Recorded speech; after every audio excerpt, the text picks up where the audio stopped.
Well, I was born and raised here in Southern California.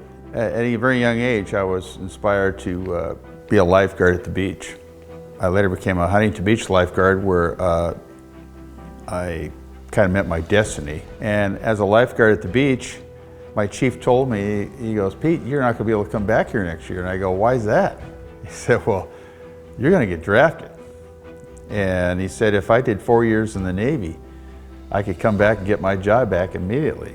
And I wouldn't have to compete against all the young kids. So I was on a mission, and I signed up for the 120-day deferment program, and I checked out UDT and SEAL team, and I said, this is it. And I got into the teams 120 days later. In the course of serving as a frogman, I came short of going to the Naval Academy, you know. And I always wanted to go to USC, so the best thing to do after I came back was to go back to USC. And following in the footsteps of my idol, which was John Wayne, and he inspired me as a patriot to serve my country. I reflected having been to war, 2 tours in Vietnam. I was just happy to be alive and going back to college, and I didn't take college seriously. That's one thing I screwed up. But I was also an artist. The main thing that I remember about the SIG House and USC was that I achieved all my goals, and on the way, I met some good brothers. And they're still my brothers to this day. One of the things I did, most memorable occasion as a frogman, Underwater Demolition Team 13 was the Apollo 13 recovery team.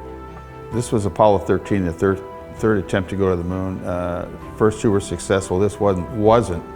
But ironically enough, it became the most important mission because now we have to get these guys back alive. And they went through a lot of hoops to try to navigate through all the problems they had on board.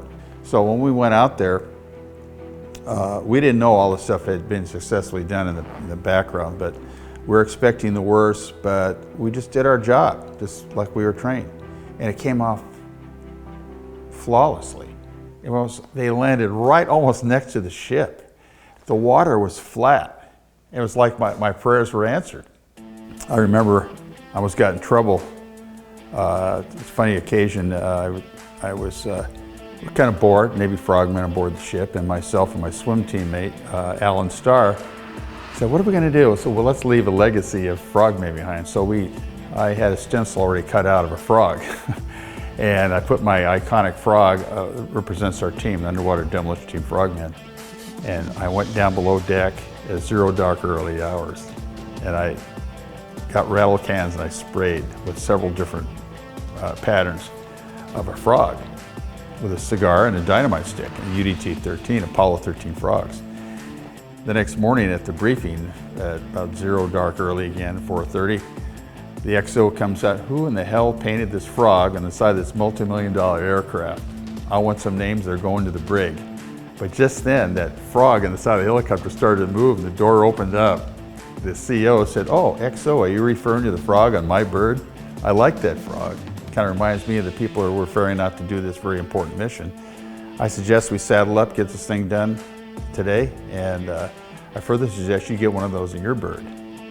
Aye, aye, Captain.